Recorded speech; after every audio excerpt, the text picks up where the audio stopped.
পরিবার সহ স্থায়ী হওয়ার সুযোগ দিচ্ছে নিউজিল্যান্ড। চালু হলো বিশেষ ভিসা।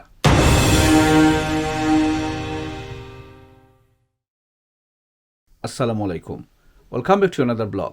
নিউজিল্যান্ড সরকার বিদেশি অভিজ্ঞ ব্যবসায়ীদের জন্য এক ধরনের বিশেষ ওয়ার্ক পারমিট চালু করেছে, যা শুধুমাত্র দেশটিতে ব্যবসার বিনিয়োগকেই সুযোগ দিচ্ছে না, বরং পরিবারের অন্যান্য সদস্যদেরকেও সেই দেশে স্থায়ীভাবে বসবাসের পথ খুলে দিচ্ছে। এই ভিসা প্রাপ্তির মাধ্যমে আবেদনকারীরা তাদের স্বামী, স্ত্রী বা নির্ভরশীল কোনো সন্তানদেরকেও সেই দেশে আনার সুযোগ পাবেন।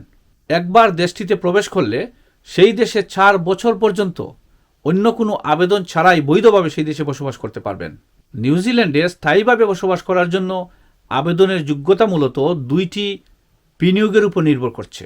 প্রথমটি হল নিউজিল্যান্ডে $1 মিলিয়ন বিনিয়োগ, যা 3 বছরের জন্য ওয়ার্ক পারমিট ভিসা দেয় এবং তা পরবর্তীতে স্থায়ী হওয়ার সুযোগ বিবেচনা করা হবে। দ্বিতীয় প্রকল্প হল $2 মিলিয়ন বিনিয়োগ, যা মাত্র 12 মাসের মধ্যেই স্থায়ী বসবাসের পারমিটের জন্য আবেদন করার সুযোগ থাকবে। নিউজিল্যান্ডে স্থায়ী হওয়ার জন্য আবেদনকারীকে কমপক্ষে 5 বছর ধরে পরিচালিত একটি ব্যবসা থাকতে হবে।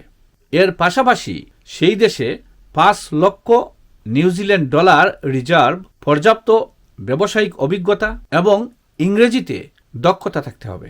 আবেদনকারীদের বয়স 55 বছরের কম হতে হবে এবং স্বাস্থ্য ও চরিত্রগত পরীক্ষায় উত্তীর্ণ হতে হবে।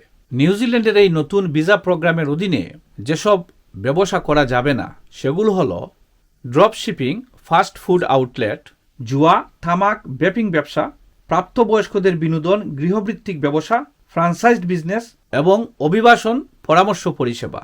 বিনিয়োগকারীরা ব্যবসা পরিচালনার সময় কমপক্ষে 5টি ফুল টাইম চাকুরি তৈরি, নিউজিল্যান্ডের নাগরিক বা স্থায়ী বাসিন্দাদের জন্য নতুন চাকরির সুযোগ সৃষ্টি এবং ব্যবসার সচ্ছলতা নিশ্চিত করতে হবে। স্থায়ী আবাসনের জন্য স্বাস্থ্য চরিত্র পরীক্ষার পাশাপাশি প্রতি বছর ন্যূনতম 184 দিন নিউজিল্যান্ডে অবস্থান করতে হবে।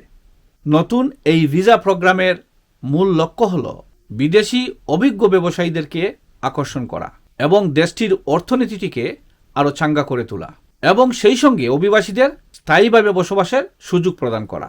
তথ্যটি শেয়ার করেছি, তথ্যটি শেয়ার করে সকলকে জানার সুযোগ করে দেবেন। ধন্যবাদ।